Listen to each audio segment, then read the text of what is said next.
أبا تك أبا تربى لك كاوتن أبا سدي أفريو لك كاون أورمو دفن سيطان نو جاري شوف فراريسن هلا كاوتن أبوتي ساريتو so dhugaa Oromootu bade dhugaan Oromoo haa barbaadamtu Oromoon kalee akkam jaaramu amma namni waa'ee konvenshinaa kana namaan nagaafate akkamiin ilaaltaa naan jaan aboo an akka nama dhuunfaatti Oromoon jaaramu ittiin gammadaan jeen akkuma fedhetti haa jaaramu maaliif namni jaarame wali fiduun laaftudha nama faca'e immoo wali fiduun ni ulfaatti adda facaaha yoo bakka takka jiraate immoo humna ta'a waan fedhe naa jaaramu kalee Oromoon jaarraa kudha tokkoffaa kudha lammaffaa keessa hedduu irra roorisaa lafsaata irraa fudhatanii amantiin adda addaa amantiin islaamaa amantiin kiristaanaa hundi irra dhufte eenyurra walalan Oromoo irra walalan Oromoon qabaataa waan ta'eef lafaa fi aadaa fi amantiillee waan qabaachuu tureef isa kana jijjiiruu irratti hundinuu gahee mataa isaanii baatan yeroo kana Oromummaan baddee jechuudha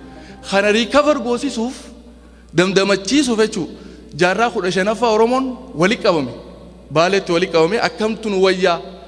akkamitti diina kana firraa dhoorkuu dandeenya jaarama murteessitoo isinee musuuf yaha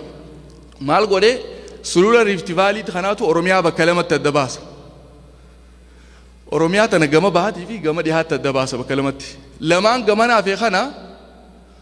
ituu humbannaa fi sikkoo mandoo jaaniin sadeen gama sitti hafe sabboo goonaa kama boorana yennuun kana maccaatuu lamni kawalakkaa jiru kana raayyaa fi asaboo jaanii gama kaabaa warra jiru san shan kanatti istiraachara lafaa qabaachuu ture akkasumatti odaa shan qabaachuu ture odaan shaniin dhageenye ituu humbanna ogaa dhufte odaa bultuun qaban sikkoo mandoo ogaa dheete odaa roobaa qaban sabbo goonaa gidee dheete boorana bira odaa gaareessaa qaban maccaa fi tuulama walakkaa jiru odaa nabee qaban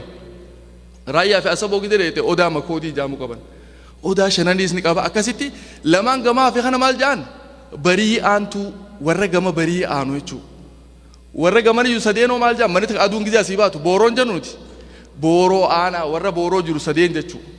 warra barii jiru lamaanii fi warra booroo jiru sadeen booranaa fi barii aantutti jaarraa kudha shanaffaa wal jaaree lafaarra Oromiyaa jennuun tana asiin hafe jechuudha Oromoon jaaramisi murteessaa yeroo dheeraa maal dhaga'u turre waldaa maccaatuu lamaa waldaa sikkoo mandoo hin dhageenye istiraachara duraanii sani kamtu hafe jechuun amma waldaa ituu humbannaa sabboo goonaa maccaatuu lamni jira raayyaa fi asaboo achitti deebisuun san barbaachisaadha jechuudha abbootii teenyaa qaroomaan nu dursu ture egaa